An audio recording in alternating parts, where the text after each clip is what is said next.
Straight line में आगे चलते हैं। Question 1, find points on x plus y is equals to 5 which are at a distance 10 units from the line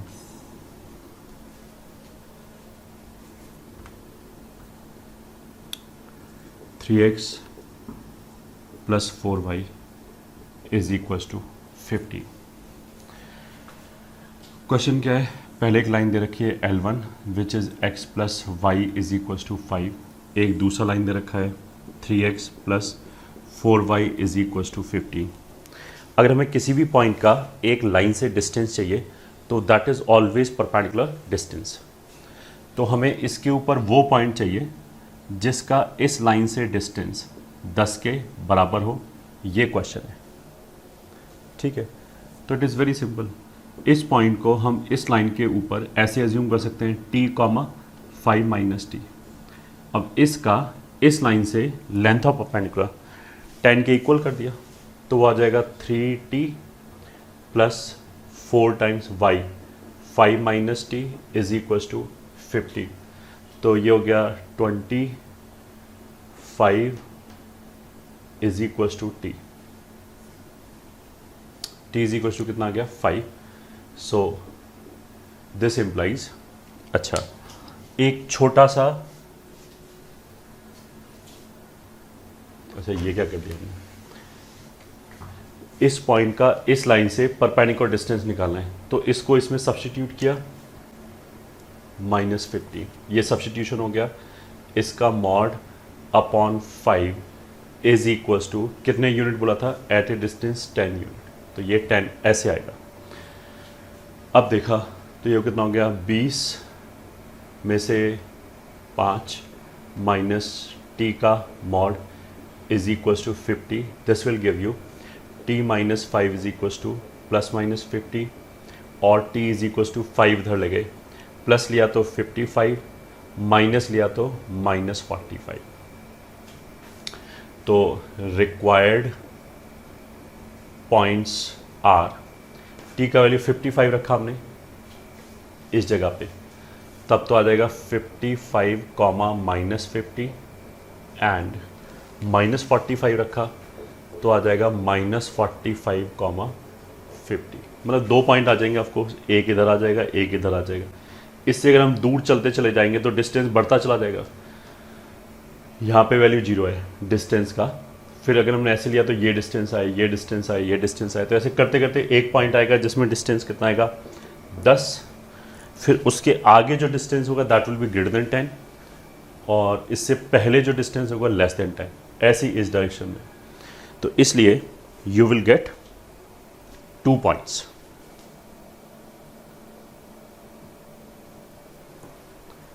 ठीक है, ये हो गया हमारा question 1। Question 2, find area of triangle formed by y is equals to mx plus c1, y is equals to m2x plus c2 and y axis. ठीक है, मतलब 3 line दे रखा है। y is equals to m1x plus c1, y is equals to m2x plus c2 and y axis. तो देखो इसको ऐसे कर सकते हैं। ये मान लिया जो लाइन है, कैसे भी मान लिया, एक ये है एक ये है, ठीक है, y x 0। तो ये जो c1 c2 है ये सीधा सीधा इनका y इंटरसेप्ट हो गया, तो 0, c1 ये आ गया, 0, c2 ये आ गया। अगर ये y इंटरसेप्ट के फॉर्म में नहीं भी दे रखा होता तो हम आराम से क्या करते हैं, x को 0 रखते, y की वैल्यू आ जाती, वही y इंटरसेप्ट हो जाता, वहाँ से ये 2 पॉइंट आ जाते। अब इन दोनों लाइन का मतलब अब एरिया कैसे निकालेंगे? बेसिकली हमें इस ट्राइंगल का एरिया निकालना है। तो ये वाला जो डिस्टेंस है वो तो हो जाएगा c1 माइनस c2 का मॉड, ठीक है।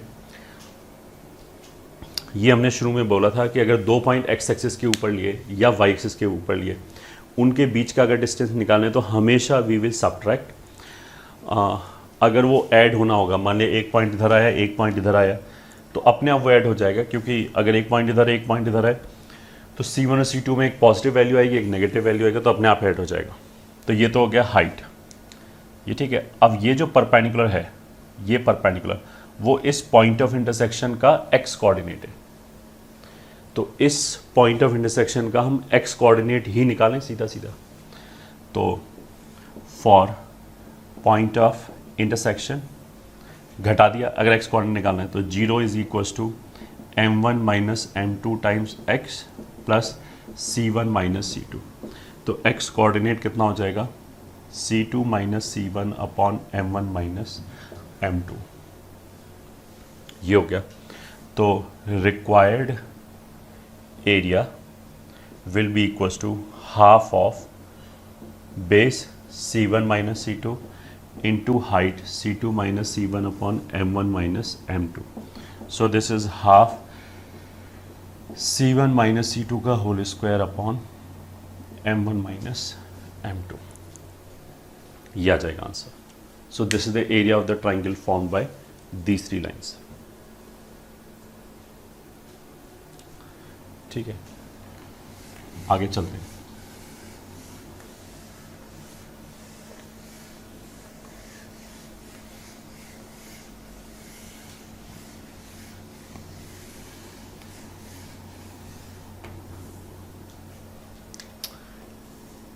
Question 3, find area of parallelogram formed by a1x plus b1y plus c1 बराबर 0, a1x plus b1y plus c2 बराबर 0, a2x plus b2y plus d1 बराबर 0 and a2x plus b2y plus d2 बराबर 0। तो parallelogram में you can see ये वाली line और ये वाली लाइन पैरेलल है, ठीक है। ऐसी बाकी दो लाइनें पैरेलल हैं, क्योंकि इसका स्लोप भी कितना हो जाएगा माइनस a1 अपॉन b1, इसका स्लोप भी माइनस a1 अपॉन b1, बाकी दो लाइन पैरेलल है, ठीक है। अब लेते हैं हम सॉल्यूशन, मतलब डायग्राम तो कैसे बना लिया, मान लिया ये डायग्राम है, ये पैरेललोग्राम है, ये मान लिया लाइन L1 है, L2 है, L3 है एंड से दिस इज L4। तो L1 L2 पैरेलल है, ऐसे ही L3 L4 पैरेलल है। इसको मान लिया A B, ये डिस्टेंस निकालना है, ठीक है। अगर देखो ये एंगल है थीटा, ठीक है, यहाँ से परपेंडिकुलर ड्रॉप किया, ठीक है, यहाँ से परपेंडिकुलर ड्रॉप किया, इसका लेंथ मान लिया d1 है, इसका लेंथ मान लिया d2 है, ठीक है। d1 d2 क्या है, लेंथ ऑफ परपेंडिकुलर्स है। तो कैसे करेंगे हम, एक तरीका तो ये हो गया कि ये मतलब हम इसको ऐसे ज्वाइन कर लें, तो ऑफकोर्स जो पैरेललोग्राम होगा वो इस ट्राइंगल के एरिया का डबल होगा, आधा इधर है आधा इधर है, तो इस ट्राइंगल का एरिया निकाल के डबल कर लें। अब इस ट्राइंगल का एरिया निकालने के लिए एक तो परपेंडिकुलर चाहिए, वो तो d1 हो गया, ये ठीक है। एक बेस चाहिए, तो इस ट्राइंगल से अगर ये थीटा इनके बीच का एंगल है, तो यहाँ से लेके यहाँ तक का डिस्टेंस, ये ठीक है, कितना हो जाएगा d2 कोसेक थीटा। यहाँ से लेके यहाँ तक का डिस्टेंस कितना हो जाएगा d2 कोसेक थीटा, ठीक है। तो area of parallelogram is equals to 2 into area of triangle ABD, which is 2 into half into height d1 हो गया, और बेस कितना हो गया d2 कोसेक थीटा, ठीक है। ये कैंसिल हो गया, this is d1 d2 cosec theta, ठीक है। d1 और d2 क्या है, जो दो सेट ऑफ पैरेलल लाइंस हैं, एक ये सेट है एक ये सेट है, इनके बीच का डिस्टेंस है, ठीक है, तो that would be equals to d1 कितना हो जाएगा, इन दोनों लाइन के बीच का डिस्टेंस या फिर इन दोनों के बीच का डिस्टेंस, तो वो तो हो जाएगा c1 minus C2 upon root over a1 square plus b1 square, ठीक है। ऐसे ही d2 हो जाएगा d1 minus D2 upon root over a2 square plus b2 square, ये हो जाएगा, ठीक है। कोसेक थीटा को देखो हम ऐसे लिख सकते हैं, थीटा इज बेसिकली, मान लिया इसका स्लोप जो है वो m1 है, मतलब इसका स्लोप m1 है, इसका स्लोप m2 है, तो यहाँ से हमें ये पता है कि थीटा दो लाइन के बीच का एंगल है, तो tan theta will be equals to m1 minus m2 upon 1 plus m1 m2, ये हो गया tan थीटा, ठीक है। तो cot थीटा कितना हो जाएगा, of course 1 plus m1 m2, ये ठीक cot square upon m1 minus m2 का होल स्क्वायर, दोनों तरफ ऐड कर दिया तो 1 plus cot square theta will be 1 plus m1 m2 upon m1 minus m2 का होल स्क्वायर, ठीक है। यही हमारा हो गया कोसेक स्क्वायर थीटा, ठीक है। तो कोसेक स्क्वायर थीटा कितना हो जाएगा, 1 प्लस कॉट स्क्वायर थीटा।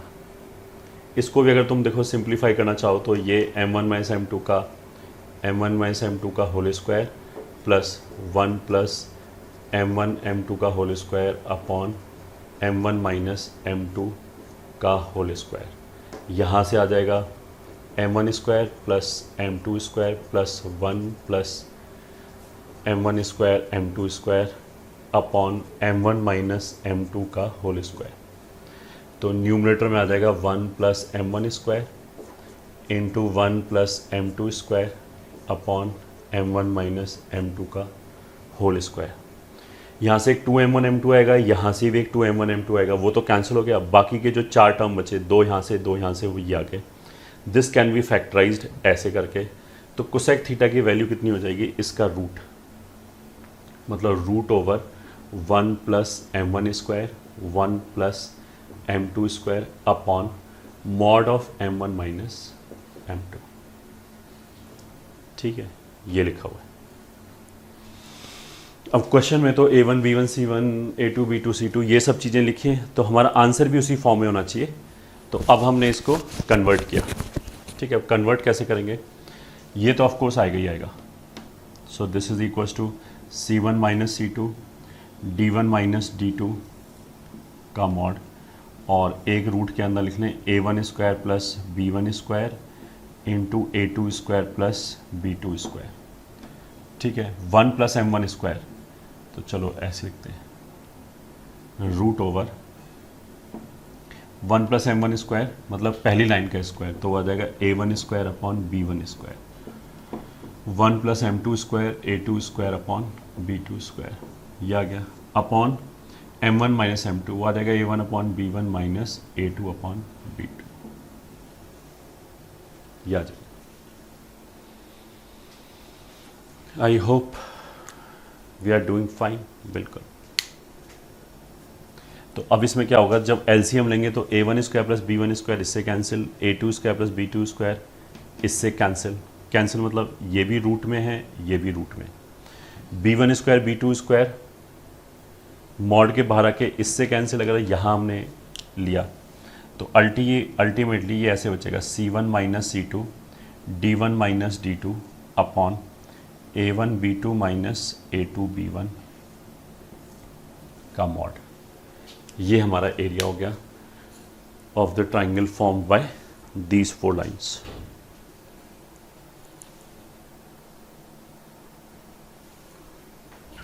ठीक है, okay.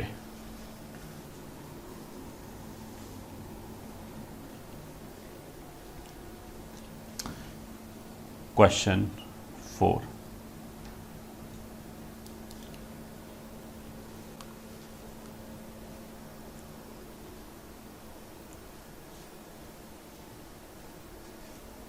let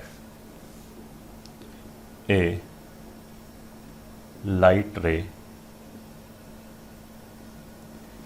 starts from 1, 2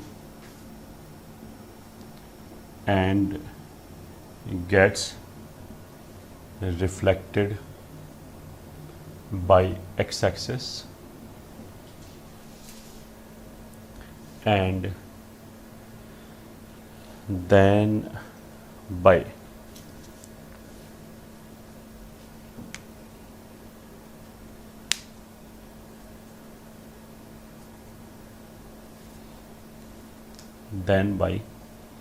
x minus y plus 8 is equals to 8 and then it passes through, ये तो पॉइंट P हो गया, Q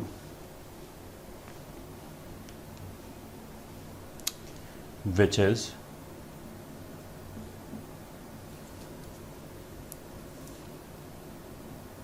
8, या 10, 5.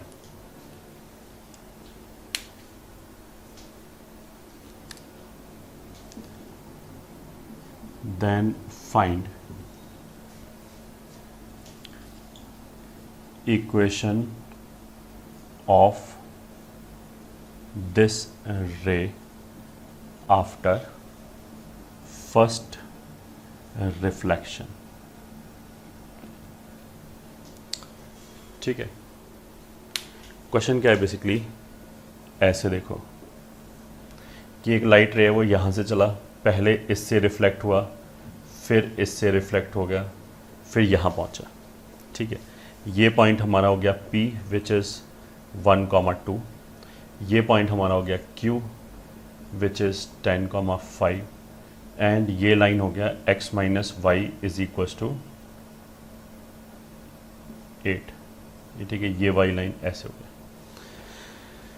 ये ठीक है, इसको मान लिया हमने A, इसको मान लिया B. तो अगेन रिफ्लेक्शन की प्रॉपर्टी से, ये ठीक है, अब हमें AB का इक्वेशन चाहिए.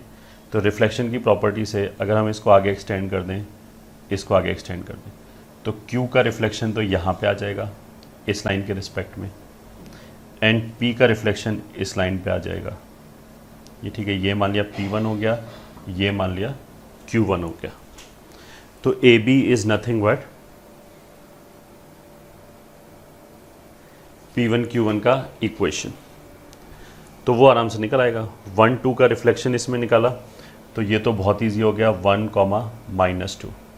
तो एक पॉइंट तो ये आ गया. Q1 का रिफ्लेक्शन निकाला, तो वो निकालना पड़ेगा. तो आ जाएगा x minus 10/1 y minus 5/-1 is equals to minus twice of, point रख दिया इसमें, 10 -5, 5 -8,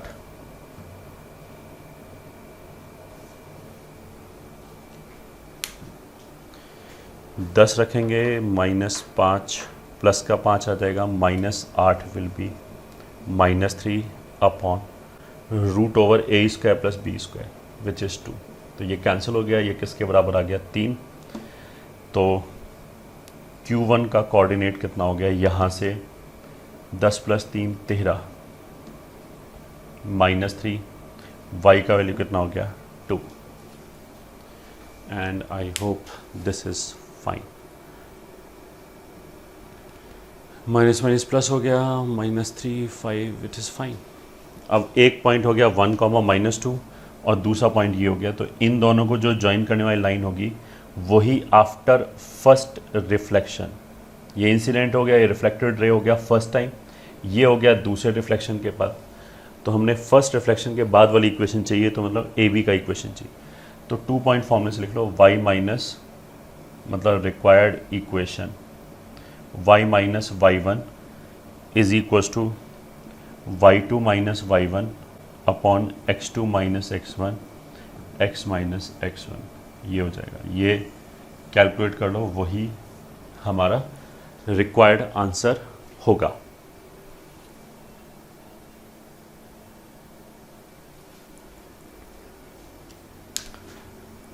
ठीक है,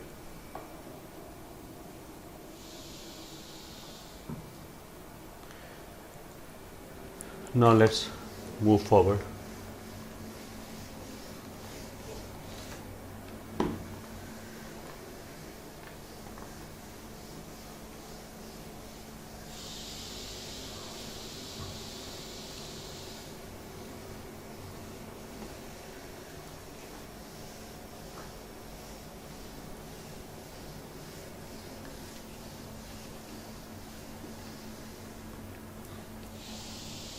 चलो अब आगे चलते हैं। Next is concurrency of 3 lines. ठीक है, तो उसमें if 3 straight lines AIX plus BIY plus CI बराबर 0, I इज इक्वल टू 1 2 3। ठीक है, इसमें 1 रखा तो A1X plus B1Y plus C1 बराबर 0, एक लाइन आ गया। फिर I की वैल्यू 2 रखा तो A2X plus B2Y plus C2 बराबर 0, दूसरी लाइन आ गई। ऐसी तीसरी लाइन आई। If these 3 lines are concurrent then, concurrent मतलब एक लाइन ये है, मान लिया वो L1 है, ये दूसरी लाइन है L2 है, ये तीसरी लाइन है L3 है। तो अगर ये तीनों लाइन कॉन्करेंट हैं तो किसी भी दो को सॉल्व कर लिया, उसका पॉइंट ऑफ इंटरसेक्शन हमने L3 पे रख दिया तो फिर कॉन्करेंट हो जाएगा। क्योंकि L3 तो ऐसे पास करने की बजाय ऐसा भी हो सकता है यहाँ से पास कर जाए।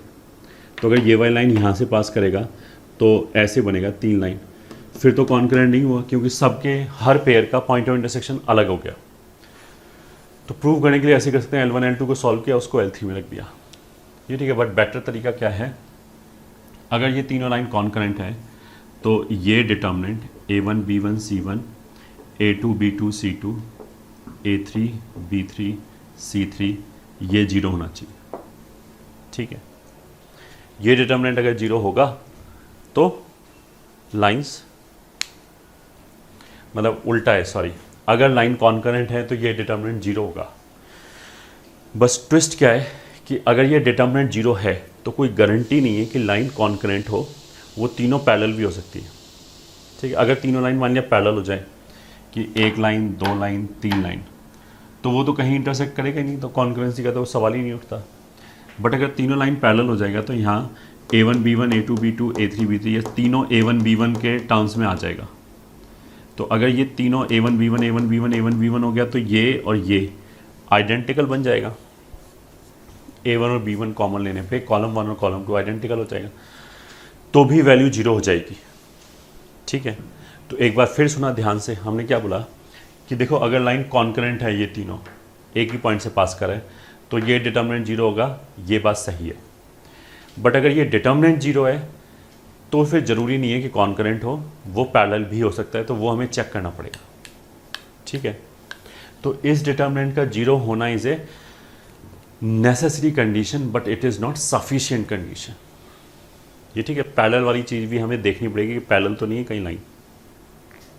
एक बात तो ये हो गया। दूसरी बात, जब हम पूछ रहे हैं कि ये डिटर्मिनेंट कहाँ से आया, अगर हम पूछे ना क्लास में कि ये वाला डिटर्मिनेंट 0 कैसे हो गया, तो 90% बच्चे क्या बोलेंगे कि एरिया ऑफ ट्राइंगल 0 हो गया, कि इन तीनों लाइनों से बनने वाला जो ट्राइंगल है उसका एरिया 0 हो गया। तो फिर हम पूछेंगे वो 0 हो गया, उससे ये कैसे आ गया, मतलब ये क्यों बोला बच्चों ने, क्यों उनके दिमाग में क्या डाउट आया कि जो एरिया ऑफ ट्राइंगल वाला फॉर्मूला है उसमें भी कुछ ऐसे ही डिटर्मिनेंट लिखते हैं, बट वो चीज़ अलग है, ये चीज़ अलग है। वहाँ जो हम डिटर्मिनेंट लिखते हैं उसमें तो जो पॉइंट ऑफ इंटरसेक्शन है या जो वर्टिसेस हैं ट्राइंगल के, उनके कोऑर्डिनेट लिखते हैं। x1 y1 1 होता है, फिर x2 y2 1 होता है, x3 y3 1 होता है। तो अगर हमें 3 लाइन दे रखा है और हमें वो एरिया वाला फॉर्मूला यूज़ करना है, तो पहले तो हम पेयर वाइज, मतलब लाइन 1 लाइन 2 को सॉल्व करें, एक पॉइंट आ जाएगा A, फिर लाइन 2 लाइन 3 को सॉल्व करें, दूसरा पॉइंट आ जाएगा B, ऐसे ही C, 3 पॉइंट निकालें, फिर उन 3 पॉइंट से वो डिटर्मिनेंट कैलकुलेट करें। ये ठीक है, ऐसा कोई फॉर्मूला अभी तक नहीं पढ़ाया हमने कि जो 3 लाइन दे रखा है उनके हम कोफिशिएंट्स रख लें सीधे सीधे। इसमें 1 1 1 तो है ही नहीं, तो ये चीज़ और वो चीज़ अलग अलग है। ठीक है, तो ये डायरेक्टली वहाँ से नहीं आया है जहाँ से काफ़ी बच्चे सोचते हैं कि ये तो हमने ऑलरेडी पढ़ रखा है, तो ये पढ़ा ही नहीं है अभी तक। ठीक है, तो नोट 1 क्या है, if above determinant is 0 then lines may or may not be concurrent। ठीक है, सो चेक। कभी भी अगर कॉन्करेंसी का हमें केस निकालना हो तो फिर हम चेक करेंगे। ठीक है, कैसे चेक करेंगे, ऐसे question, find lambda if lines x plus 2y plus 3 is equal to 0। ठीक है,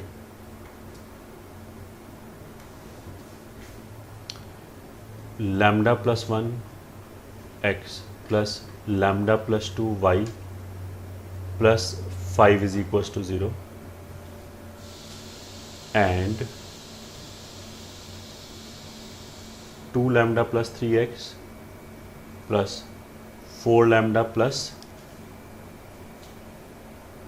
6y plus 9 plus 7 is equal to 0 are concurrent. ठीक है, लैम्डा की वैल्यू निकालनी है अगर ये तीनों लाइन कॉन्करेंट है।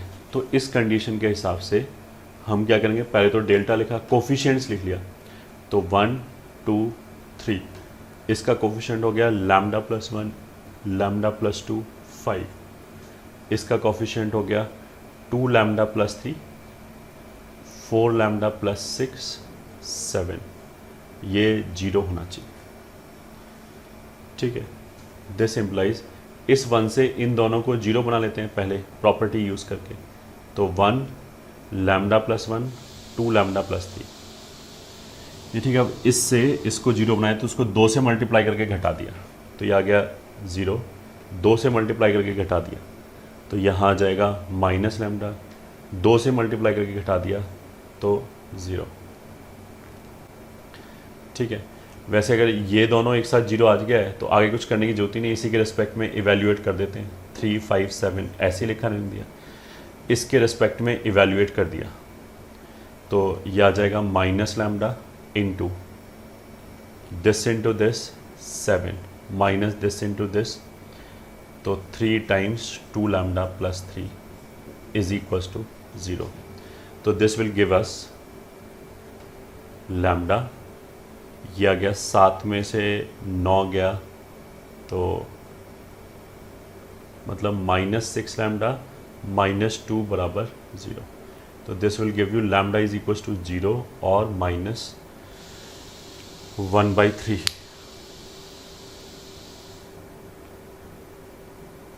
सही है। अब हम आंसर ये नहीं बताएंगे डायरेक्टली कि 0 और -1/3 हो गया, अब इसको चेक करेंगे। ठीक है, तो चेक,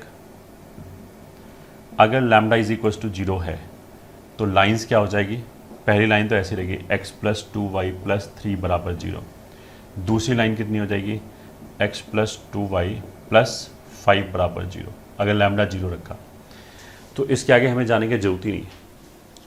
यही दोनों हमें लाइन दिख रहा है कि पैरेलल है, x प्लस 2y और ये अलग अलग नंबर है, तो अगर पैरेलल है तो इन दोनों के बीच में कुछ कॉमन आ ही नहीं सकता, कोई भी पॉइंट तो कॉन्करेंट हो ही नहीं सकता, ये इंटरसेक्टिंग ही नहीं है। तो वैसे ही अगर तीसरी लाइन देखें तो that will also be 3x plus 6y plus 7 बराबर 0। तो इन दोनों के पैरेलल होने से ही क्या हो गया, these are parallel lines, implies lambda is equal to 0 is rejected. ये ठीक है। अब दूसरा वैल्यू चेक किया, lambda is equal to -1/3 implies पहली लाइन हो गई x plus 2y plus 3 is equal to 0, -1/3 रखा तो दूसरी लाइन हो गई 2/3x, ठीक है, -1/3 तो 5/3y प्लस 5 बराबर 0, ये दूसरी लाइन हो गई। तीसरी लाइन -1/3 तो यहाँ रखा -1/3 तो -2/3, तो ये हो गया 7/3x प्लस 14/3y, ये हो गया -1/3।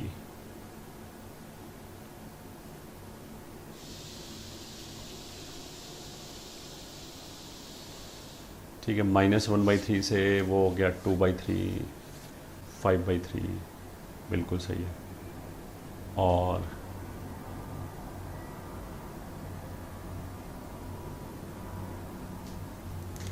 Plus 7 is equals to 0।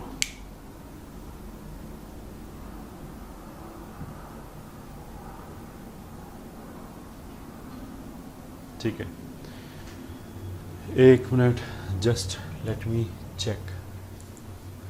तो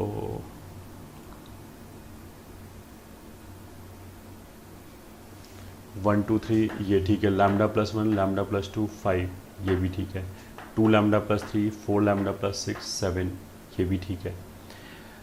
फिर क्या हुआ, इसको 2 से मल्टीप्लाई करके घटा दिया तो 3 5 7 ठीक है, 2 लैम्डा माइनस प्लस 2 घटाया इसमें से तो ये भी सही है, 4 लैम्डा प्लस 6 ये भी सही है।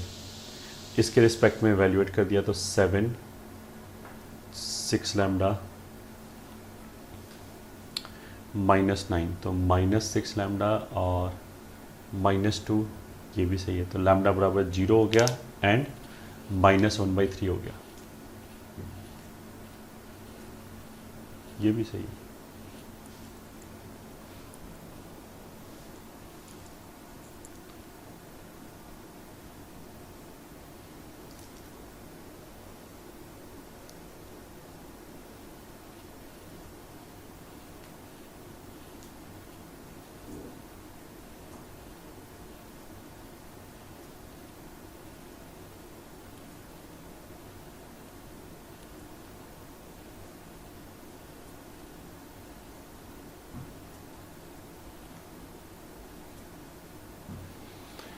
हाँ, तो अब लाइन का इक्वेशन हो गया 1 2 3 बिल्कुल सही है, -1 रखने से 5/3 ये भी सही है, -1/3 रखने से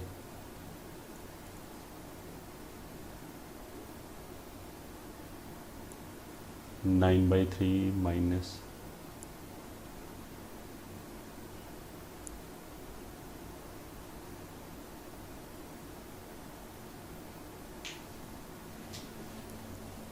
बिल्कुल सही है, कोई दिक्कत नहीं। ठीक है, अब ऐसा करने से ये देखो, एक तो 7 कैंसिल कर सकते हैं और 3 से मल्टीप्लाई कर दिया तो x plus 2y plus 3 is equal to 0 ये आ गया। ठीक है, अब ये लाइन एंड ये लाइन सेम ही हो गया, कोइंसिडेंट ही हो गया। ठीक है, और ये वाली जो लाइन है that is 2x plus 5y plus 15 बराबर 0। ठीक है, ये लाइन डिफरेंट लाइन है, तो उसका मतलब क्या है कि क्या तीनों लाइन एक पॉइंट से पास करेगा?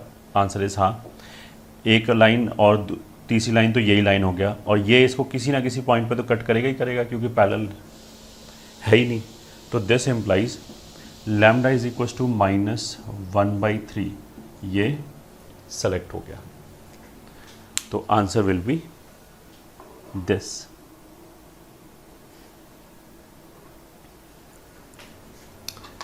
ठीक है, अब आगे चलते हैं।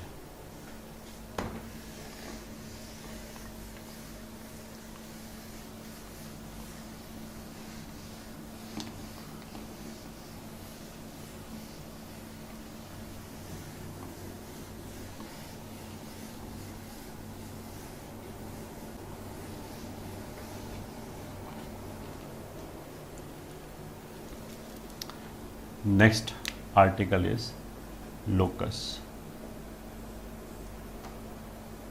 Locus of a point is the curve. ये ठीक है, या उसकी इक्वेशन को दोनों को ही रेफर करते हैं, और its equation traced by a point P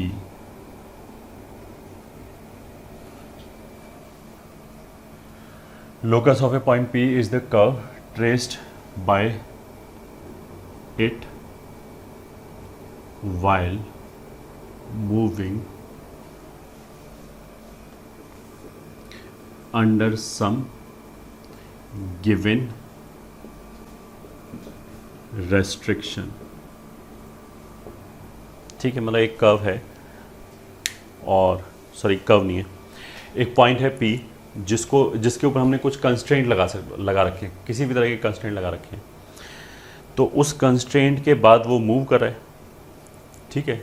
या फिर हम ऐसे बोल सकते हैं कि वो सारे पॉइंट हमने निकाले जो उस कंस्ट्रेंट को सेटिस्फाई करें. कंस्ट्रेंट तो कुछ भी हो सकता है, जैसे फॉर एग्जांपल हमने बोला कि point P move such that it's distance from 1,1 is always 5. तो ये कंस्ट्रेंट हो गया कि हमें वो सारे पॉइंट ढूंढने हैं जिनका 1,1 से डिस्टेंस 5 ही हो और कुछ ना हो. तो ऐसे जो पॉइंट होगा वो ऑफकोर्स एक सर्किल पे लाई करेगा. तो जो लोकस हो गया वो एक सर्किल हो गया. अब जैसे हमने बोला लोकस बताओ, तो वो सर्किल भी हो सकता है, हम आंसर भी बता सकते हैं इट इज़ अ सर्किल, और उसका इक्वेशन भी बता सकते हैं. ठीक है, बस यहाँ पे यही लिखा गया है. तो क्वेश्चन मतलब बनेगा कैसे, ऑफकोर्स वो बोलेगा कि इस पॉइंट का लोकस बताओ, और देन ही विल डिफाइन कि क्या क्या कंडीशंस सेटिस्फाई हो रहा है. ठीक है, तो हम क्वेश्चन कैसे करेंगे, जिस पॉइंट का लोकस निकालना है उसको कुछ मान लिया हमने, मान लिया h, k.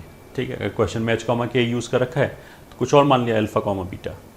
ठीक है, अब पॉइंट जो मान लिया हमने अज्यूम किया, जो उसने कंडीशंस लिखा है ये ठीक है. अगर वो मैथमेटिकल कंडीशन ऑलरेडी लिखा है वेल एंड गुड. अगर मान लिया उसने लैंग्वेज में बोल दिया कंडीशन, जैसे अभी हमने बोला कि 1,1 से डिस्टेंस इतना होना चाहिए, 5 होना चाहिए, तो ये वाली चीज़ को हमने मैथमेटिक्स में लिखा, तो मैथमेटिक्स में लिखेंगे तो इक्वेशंस बन जाएंगी.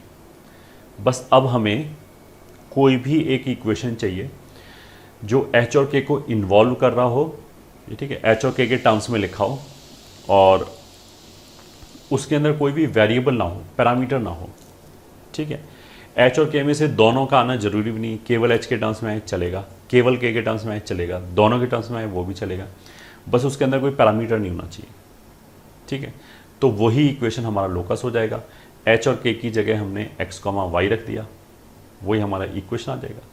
ठीक है, किसी किसी केस में ऐसा हो सकता है कि जैसे हमने बोला कि पॉइंट P मूव कर रहा है, something must be changing. Question में कुछ ना कुछ ऐसा होगा जिसकी वजह से कुछ ना कुछ चेंज हो रहा होगा.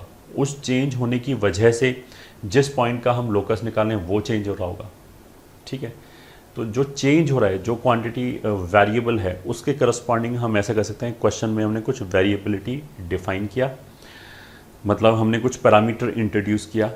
अगर मान लिया हमने 2 पैरामीटर इंट्रोड्यूस किया, ठीक है, तो अब हमारा पूरा एम क्या होगा, लोकस निकालने के लिए जो भी हमने 2 पैरामीटर इंट्रोड्यूस किया है उसको हम एलिमिनेट करें.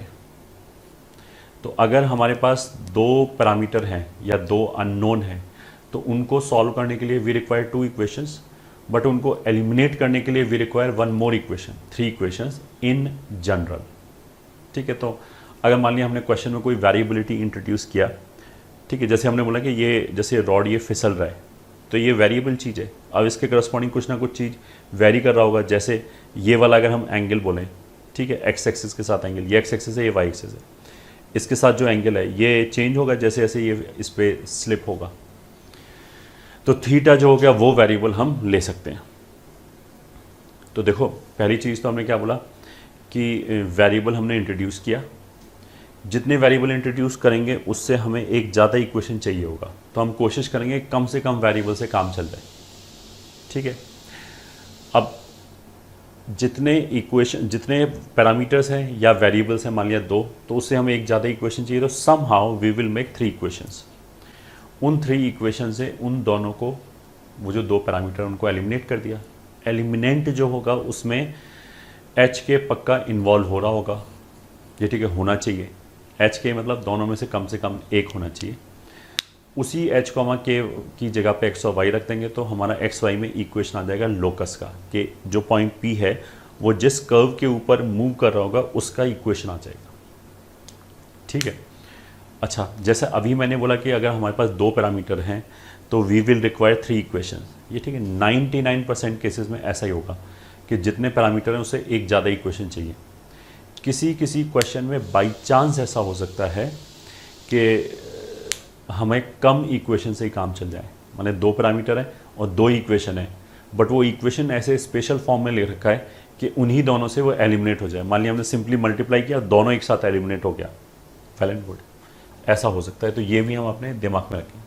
Locus of a point P is the curve traced by it while moving under some given restrictions या कंडीशन। ठीक है, तो टू फाइंड लोकस स्टेप्स क्या होगा हमारा? स्टेप 1, अज्यूम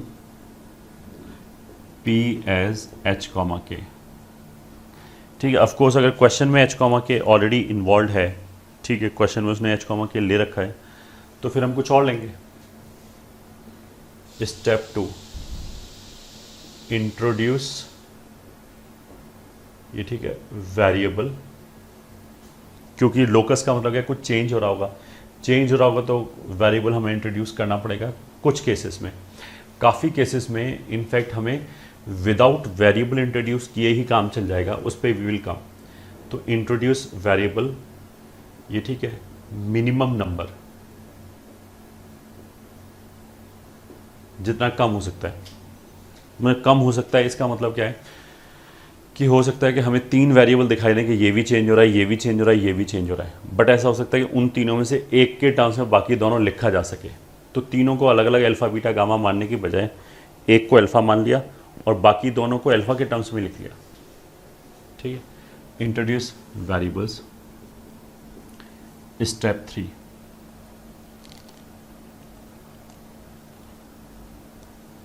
ये ठीक है, ट्राई टू फॉर्म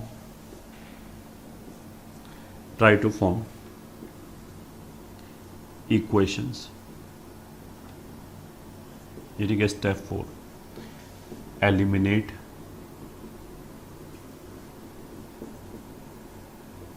पैरामीटर्स, ये ठीक है, और जिसको हम वेरिएबल बोल रहे हैं, वेरिएबल। ठीक है, step 5, the एलिमिनेंट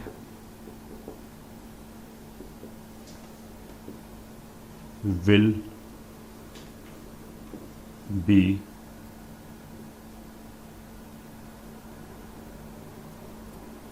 the element will give the equation of required locus after replacing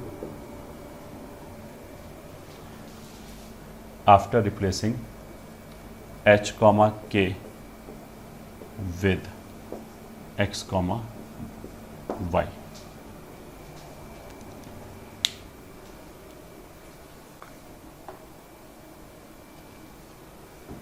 ठीक है, अब देखो नोट क्या है, note 1,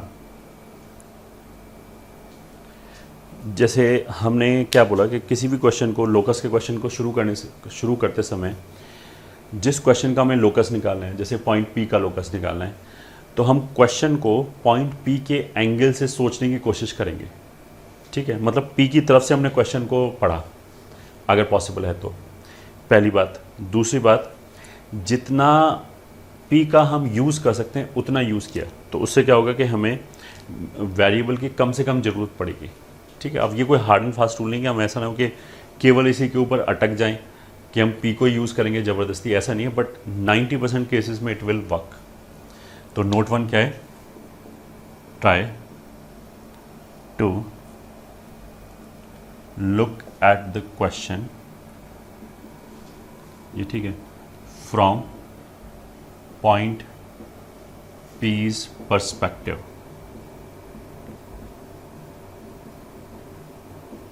and try to use it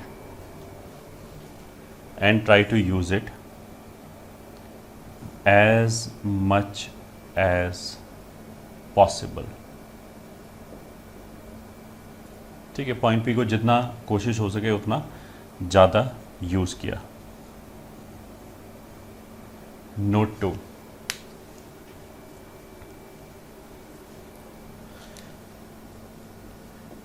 To eliminate 3 variables,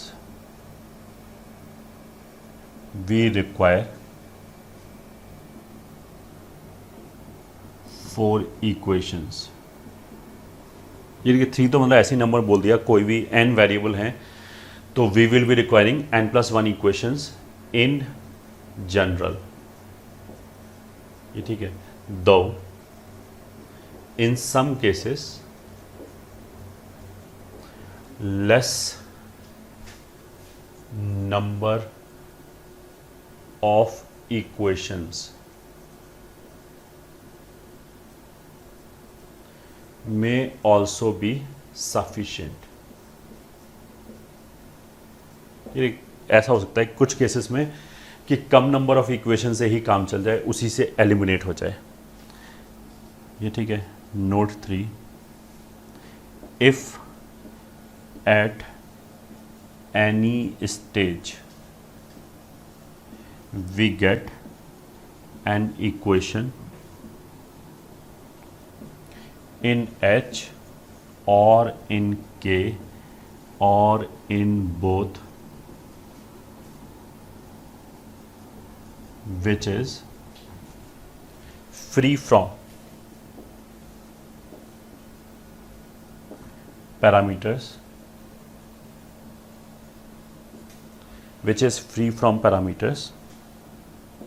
then stop. It will give you the required locus. ठीक है, मतलब किसी भी स्टेज पे अगर मान लिया कोई हमने सॉल्व करते करते हमारे पास एक रिलेशन ऐसे आ जाए h = 5, ठीक है, तो बस वहीं रुक गए, वही हमारा लोकस हो गया. h की जगह x रख दिया, x = 5 एक स्ट्रेट लाइन आ जाएगा.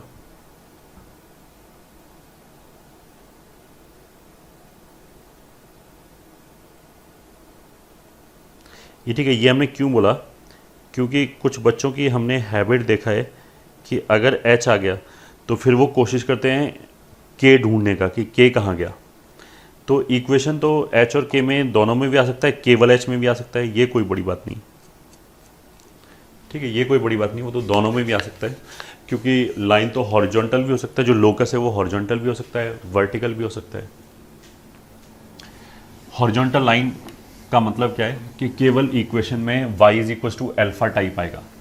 वर्टिकल लाइन का मतलब क्या है कि इक्वेशन केवल x = बीटा टाइप आएगा और कुछ नहीं आएगा.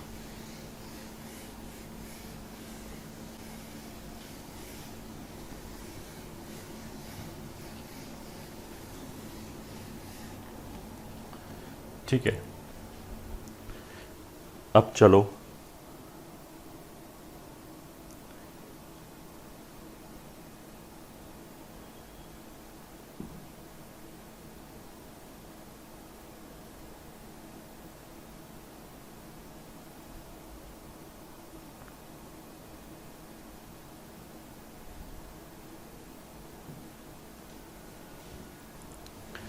कुछ क्वेश्चंस करते हैं.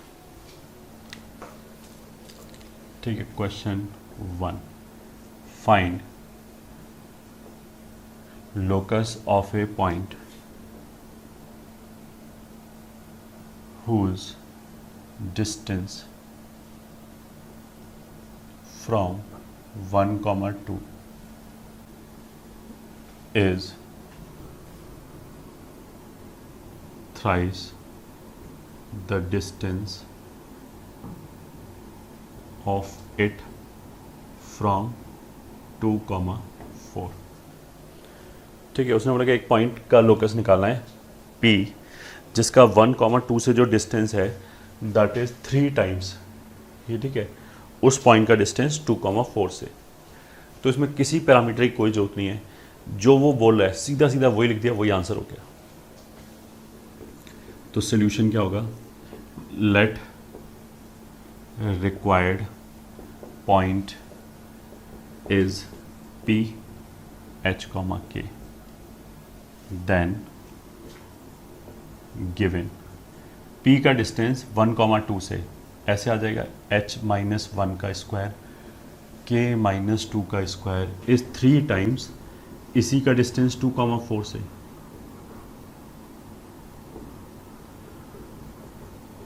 तो इस वाले क्वेश्चन में किसी भी पैरामीटर वगैरह की जरूरत ही नहीं पड़ी। जो ये इक्वेशन आया ये सीधा सीधा एच के में इक्वेशन आ गया, जिसके अंदर कोई भी पैरामीटर नहीं है, ये ठीक है। तो यहीं हम h, k की जगह x, y रख देते हैं। तो लोकस क्या हो जाएगा, x माइनस 1 का स्क्वायर प्लस y माइनस 2 का square is equal to 9 times x minus 2 का स्क्वायर प्लस y माइनस 4 का स्क्वायर। ठीक है, ये हो गया, ये आंसर हो गया। अब इसको चाहो तो ओपन कर लिया और फर्दर जैसे एक्स स्क्वायर के साथ 9 आएगा, यहाँ पे 1 आएगा तो 8x स्क्वायर, ऐसे ही 8y स्क्वायर। यहाँ से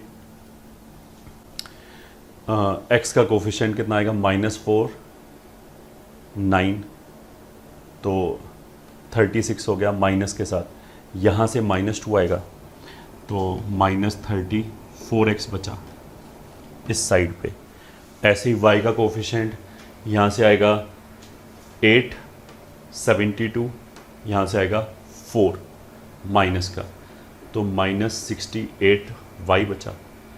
कांस्टेंट टर्म जो है वो यहाँ से आ जाएगा 4 + 16 तो 20 × 9 180 हो गया। यहाँ से 4 + 1 ठीक है विच इज़ 5, तो ये हो गया +175 बराबर 0। ये हमारा लोकस हो गया।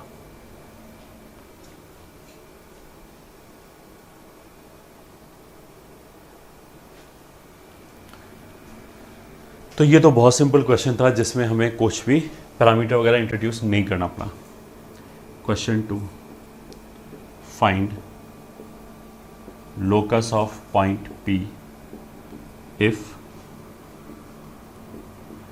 Distance of P from x-axis is 3 times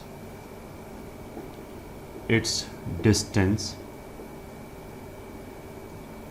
with 1,1। ठीक है, स्ट्रेट फॉरवर्ड।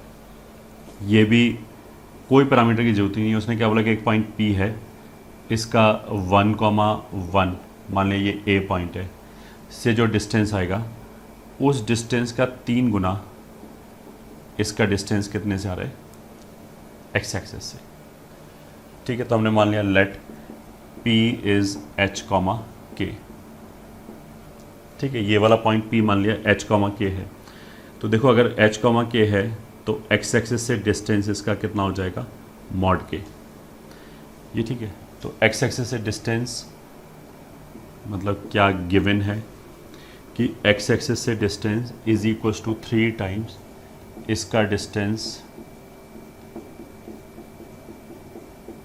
यहाँ से, तो that will be equals to, अगर स्क्वायरिंग किया तो k square is equals to 9, तो इधर हो जाएगा h square minus 2h plus 1 plus k square minus 2k plus 1।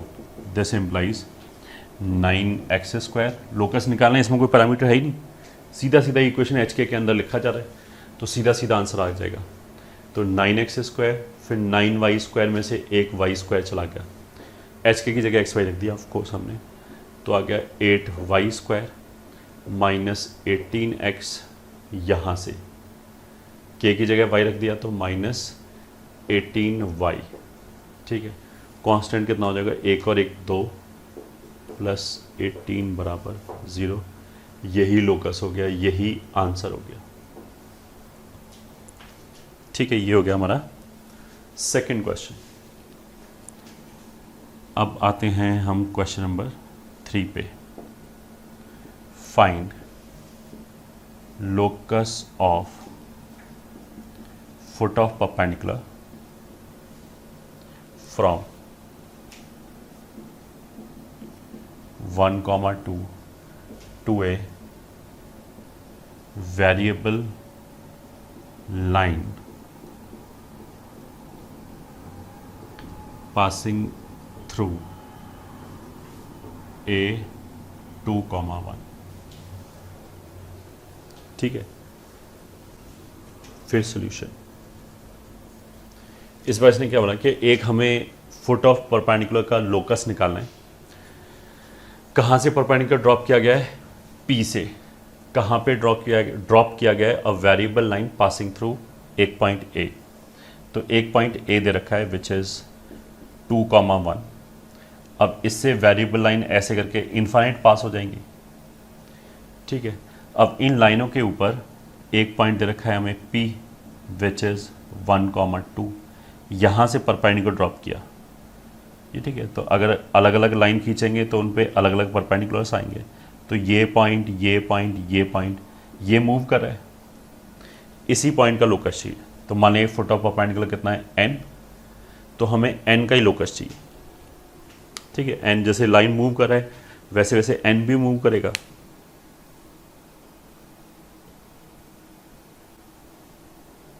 तो बस क्वेश्चन में यही बोला गया है कि find locus of point n।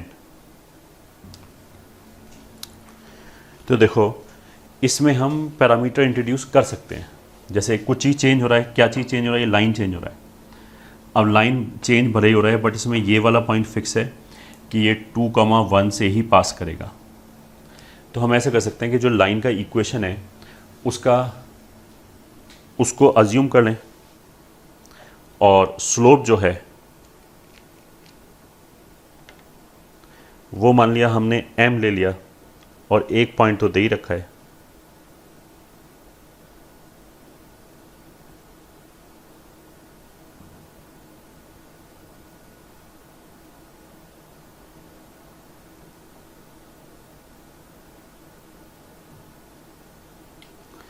तो अगर हमने मान लिया स्लोप m ले लिया तो m हमारे लिए एक पैरामीटर हो गया। ठीक है, और पॉइंट जो है वो 2, 1 यूज़ कर सकते हैं। बट जैसे हमने पैरामीटर m लिया वैसे ही हमें क्या पता लगा कि देखो m एक वेरिएबल है और उसको हमें एलिमिनेट करना पड़ेगा आगे चल के। तो एक वेरिएबल को एलिमिनेट करने के लिए वील बी रिक्वायरिंग 2 इक्वेशंस। तो उसके बाद हमारा सारा फोकस किस पे हो जाएगा कि हम वो 2 इक्वेशंस कैसे बनाएं। वो जो 2 इक्वेशन बनेगा उसमें से हम m को एलिमिनेट करेंगे, आंसर आ जाएगा। एक तरीका तो ये हो गया।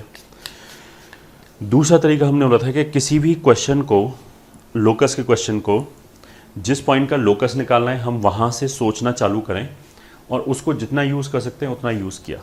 तो इसमें जैसे ये पॉइंट हमने मान लिया h, k। ठीक है, अगर ये फुट ऑफ परपेंडिकुलर है तो an एंड pn ये दोनों परपेंडिकुलर हैं। ठीक है, अब an जो है वो 2 पॉइंट फॉर्मूले से उसका स्लोप निकाल सकते हैं और pn का भी 2 पॉइंट फॉर्मूले से स्लोप निकाल सकते हैं एच के को इन्वॉल्व करा के। ये भी हमने बोला था कि जिस पॉइंट का लोकस निकालना है उसको जितना पॉसिबल होगा उतना क्वेश्चन को में हम यूज़ करेंगे। ठीक है, अब जब ये 2 स्लोप्स आ जाएं तो अगर परपेंडिकुलर तो m1 m2 -1 कर दिया। ऐसा करने से क्या हो गया, कोई पैरामीटर इंट्रोड्यूस ही नहीं करना पड़ा, सीधा आंसर आ गया। सीधा हमारे पास एक रिलेशन आ जाएगा h, k में, वही आंसर होगा। तो हम क्या बोलेंगे, according to question an is perpendicular to pn. This implies slope of an into slope of pn is -1. ठीक है, अब स्लोप ऑफ an कितना आ जाएगा, 2 पॉइंट फॉर्मूले से y2 माइनस y1, तो k -1 upon x2 minus x1, तो h -2। ये तो पहले का स्लोप हो गया। फिर यहाँ पे, फिर y2 minus y1 upon x2 minus x1 is equals to -1। ऐसा लिखने से we have got an equation which is independent of parameters. इसमें एच के तो हमें चाहिए, क्योंकि एच के की जगह एक्स वाई रखेंगे तभी तो हमारा लोकस आएगा, बट उसके अलावा कोई भी अननोन नहीं है, तो यही आंसर हो गया बस। इसमें हम क्या करें, एच के की जगह एक्स वाई रख दें लोकस निकालने के लिए। तो इक्वेशन आ जाएगा, इन दोनों को पहले इधर ले जाओ फिर उधर ले आओ, तो ऐसे आ जाएगा x minus 1 x minus 2 plus y minus 1 y minus 2 equals to 0।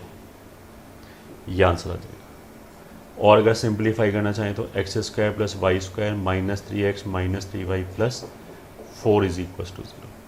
ये लोकस आ गया कि जो फुट ऑफ परपेंडिकुलर है वो हमेशा इस कर्व पे मूव करेगा।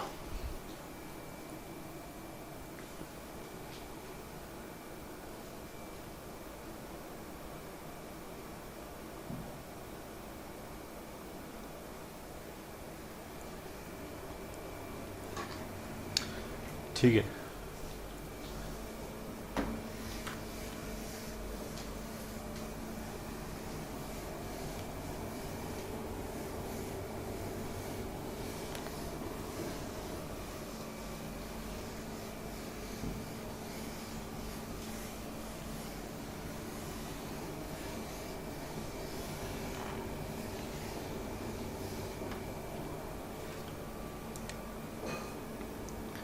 Question 4.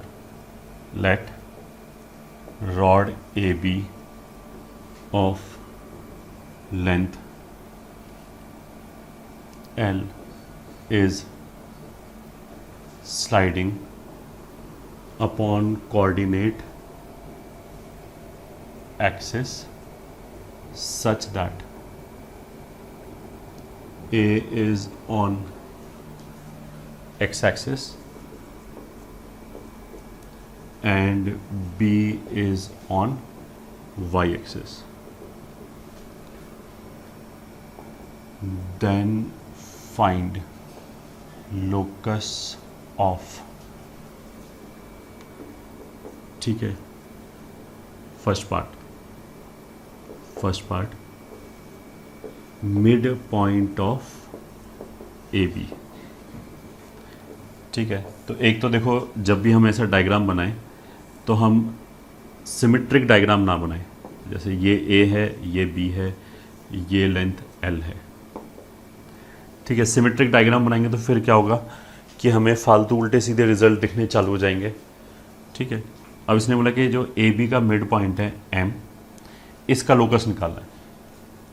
ठीक है, ये मान लिया एच कॉमा के है।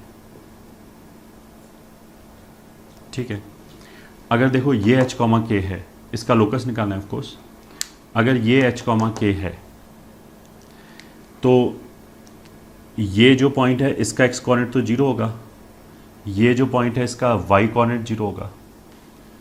तो दिस प्लस 0/2 एच होना चाहिए मिड पॉइंट सेक्शन फॉर्मूले से। तो अगर ये 0 है तो यहाँ पे 2h होना चाहिए ऑफ कोर्स, तभी 2h प्लस 0/2 एच देगा। सेम लॉजिक से इसका जो y कोऑर्डिनेट है प्लस 0/2 के होना चाहिए, तो ये सिंपली 2k होना चाहिए। ठीक है, अब ऐसा लिखने से क्या हो जाएगा कि a के कोऑर्डिनेट और b के कोऑर्डिनेट्स आ गए एच के टर्म्स में। तो इसमें अभी हमने पैरामीटर इंट्रोड्यूस नहीं किया है ये। ठीक है, वैसे तो अगर ये स्लाइड कर रहा है तो ये डिस्टेंस भी चेंज होगा, ये डिस्टेंस भी चेंज होगा, ये एंगल भी चेंज होगा, तो किसी को भी पैरामीटर मान के भी क्वेश्चन कर सकते हैं। But what I am trying to show यहाँ पे इस पर्टिकुलर क्वेश्चन में कि इसमें भी विदाउट किसी पैरामीटर को इंट्रोड्यूस किए हुए ऐसी आंसर आ जाएगा। तो जैसे ये एच कॉमा के था, फिर हमने बोला था कि इसी पॉइंट से हमने सोचना चालू किया क्वेश्चन को, और जितना यूज़ कर सकते हैं किया, तो इसकी वजह से 2h, 0 हो गया, 0, 2k हो गया। ठीक है, अब somehow I am suppose to get an equation जिसमें एच के इन्वॉल्व हो जाए बस। तो अब हमने क्वेश्चन में देखा क्या इन्फॉर्मेशन और दे रखा है। तो उसने बोला कि इसकी लेंथ l है, अभी तक हमने वो कहीं यूज़ नहीं किया कि लेंथ l है। तो of course distance A B is equal to L हो गया, ए बी स्क्वायर बराबर एल स्क्वायर हो गया, ये गिवन है। तो ए बी स्क्वायर डिस्टेंस फॉर्मूले से आ जाएगा 2h माइनस जीरो का whole square plus 0 minus 2k का whole square is equal to L square. अब एल तो रॉड का लेंथ है जो ऑलरेडी क्वेश्चन में गिवन है, that is not an parameter. H K हमें चाहिए ही होता है, तो बस यही लोकस हो गया, यही हमारा आंसर हो गया। इसी में एच के की जगह एक्स वाई रख दिया, तो ये हो जाएगा 4x square plus 4y square is equal to L square. तो हमारा विदाउट किसी पैरामीटर को इंट्रोड्यूस किए हुए काम बन गया। ठीक है, ये हो गया first part. Second part, then find locus of P where OAPB is rectangle. ठीक है, सेकेंड पार्ट में क्या बोला उसने कि P का लोकस निकालो अगर OAPB एक रेक्टेंगल है।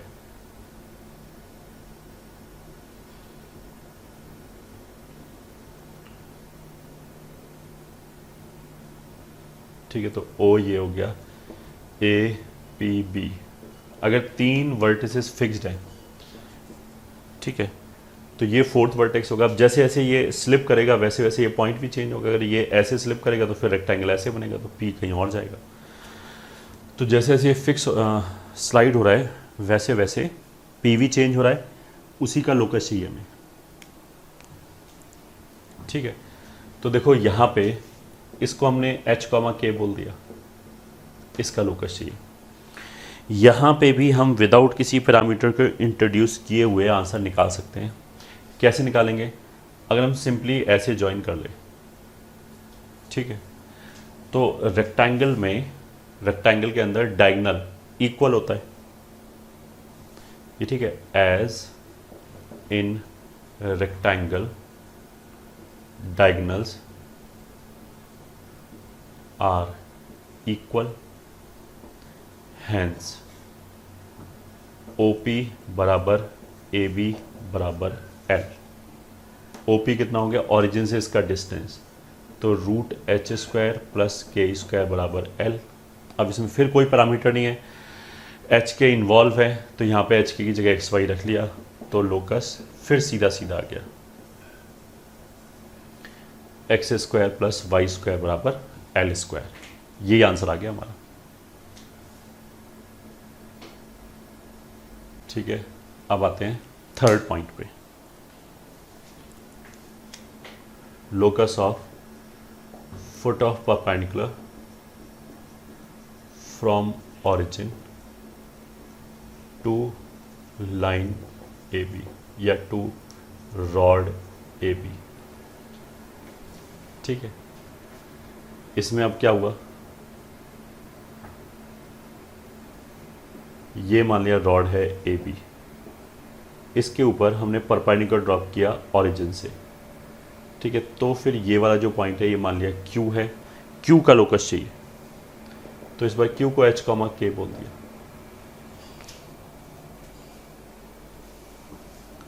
ठीक है, Q को हमने क्या बोल दिया? H, K।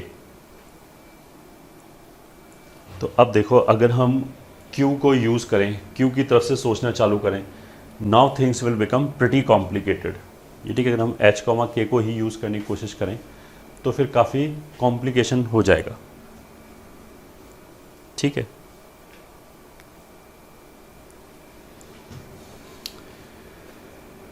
तो फिर हमने क्या किया, Q का लोकस निकालने के लिए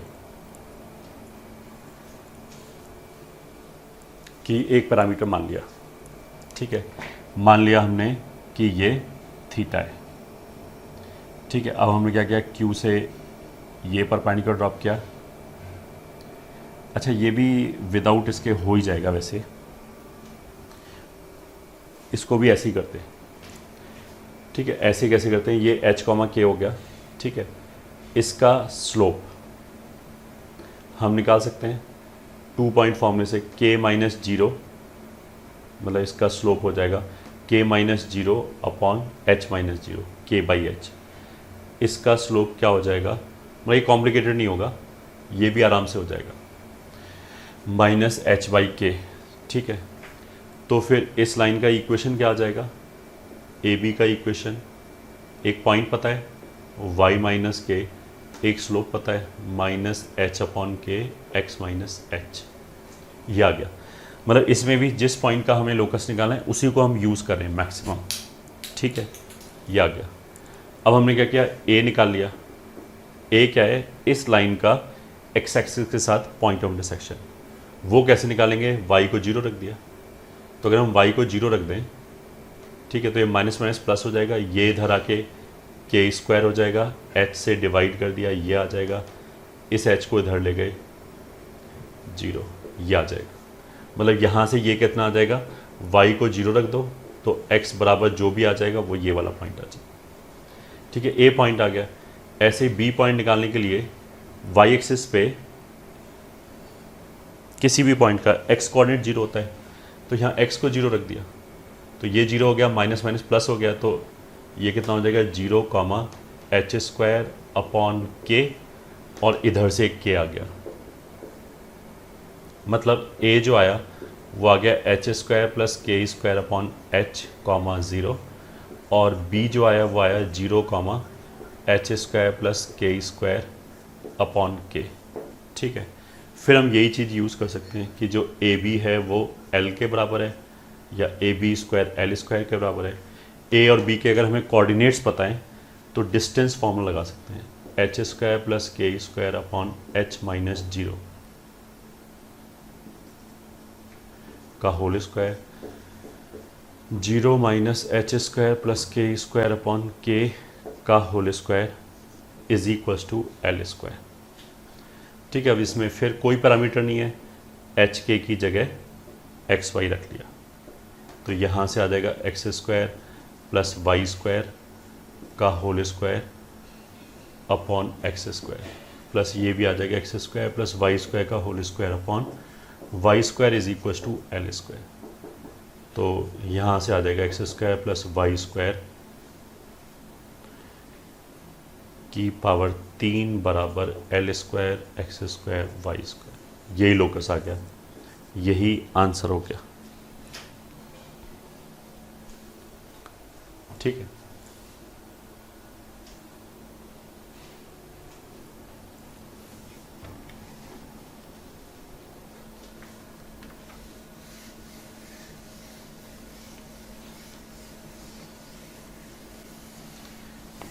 एक पार्ट और इसी में, फोर्थ पार्ट,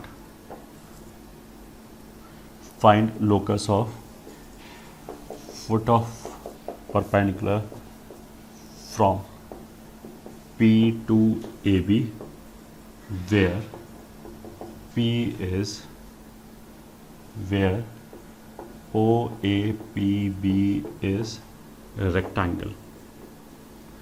मतलब अब ये थोड़ा सा और कॉम्प्लिकेटेड हो गया। ठीक है, इस बार हमें पैरामीटर लेना ही पड़ेगा।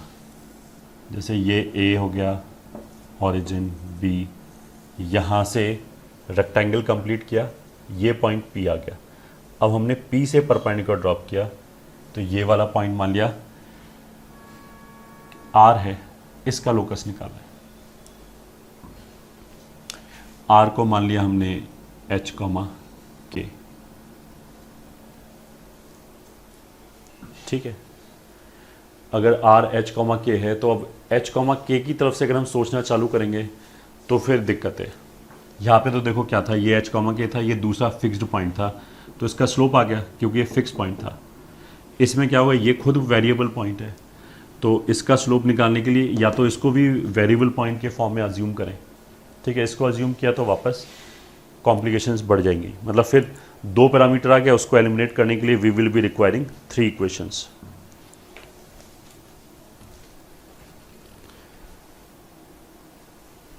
या फिर हम कोई पैरामीटर अज्यूम कर लें।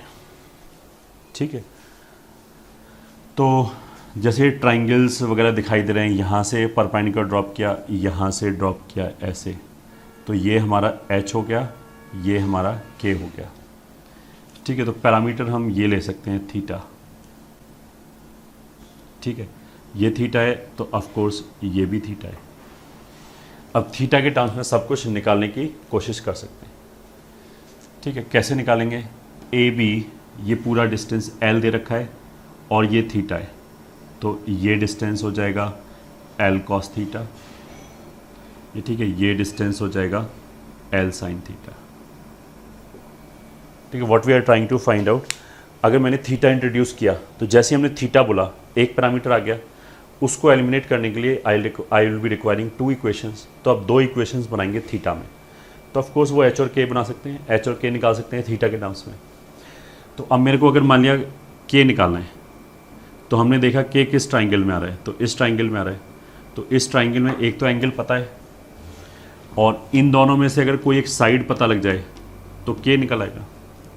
अब ये जो साइड है वो और किसी ट्राइंगल में नहीं आ रहा, ये साइड इस ट्राइंगल में आ रहा है, तो अब इस ट्राइंगल में आ गए हम ये निकालने के लिए, के ए निकालने के लिए, के ए नहीं सॉरी आर ए निकालने के लिए, ये पॉइंट तो आ रहा है। अगर ये एल साइन थीटा है तो ये भी एल साइन थीटा हो गया। ठीक है, थीटा 90 माइनस थीटा 90, तो ये भी थीटा हो गया। तो अब इस ट्राइंगल में, किस ट्राइंगल में? इन ट्राइंगल पी आर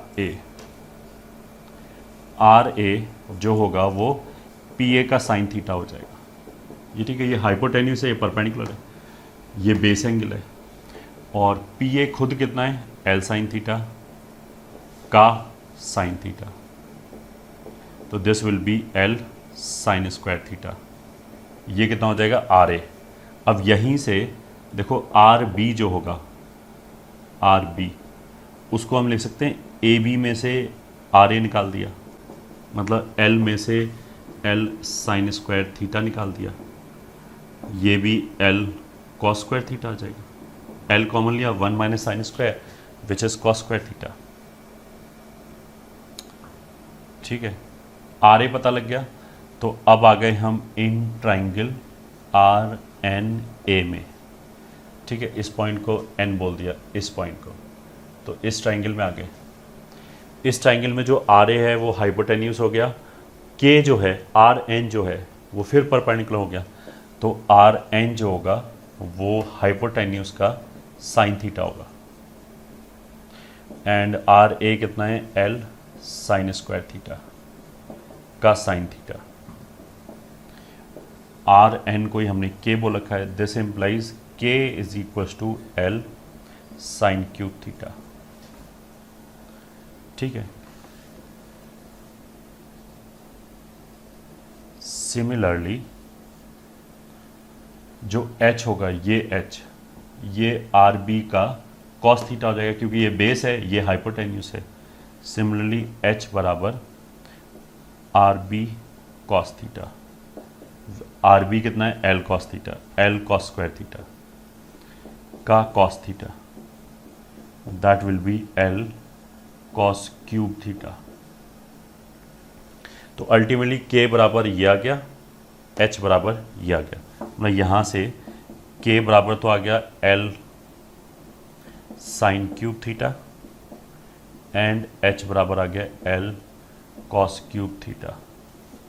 तो अगर एलिमिनेट करना है तो क्या करेंगे? Sine square plus cos square को 1 कर दिया, तो दोनों तरफ हमने पावर 2/3 लेके जोड़ दिया, तो h रेज टू पावर 2/3 प्लस k रेज टू पावर 2/3 बराबर l रेज टू पावर 2। ये हमारा एलिमिनेंट आ गया जिसमें कोई भी पैरामीटर नहीं है, l गिवन क्वांटिटी है, h k का लोकस चाहिए, तो h और k की जगह x एंड y रख दिया। ठीक है, ये हमारा हो गया लोकस।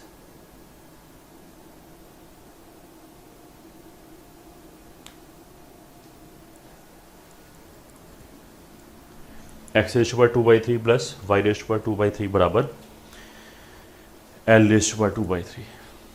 तो ये एक एग्जांपल हो गया जिसमें हमने पैरामीटर इंट्रोड्यूस किया, फिर उस पैरामीटर को एलिमिनेट किया, फिर आंसर आया।